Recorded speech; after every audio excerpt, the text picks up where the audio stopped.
என்ன சின்னையா அப்படி பாக்குறீங்க? சும்மாதான். ஆமா, நீ என்ன அப்படி பாக்குற? சும்மாதான்.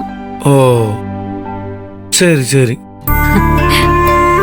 ஏன் சின்னையா, இந்த புடவையில நான் எப்படி இருக்கேன்? சொல்றதுக்கு வார்த்தையே இல்லை ஈசு. இன்னைக்கு நம்ம கல்யாண நாளா இல்ல இன்னைக்கு தான் நமக்கு கல்யாணமே நடக்க போற நாளானே தெரியல.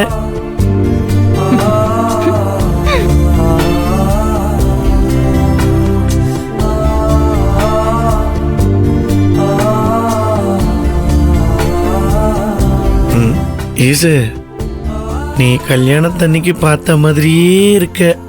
நல்ல அழகா அம்சமா சூப்பரா இருக்க. நிஜமாவா சொல்றீங்க? நான் ஏன் ஈசு பொய் சொல்ல போறேன்?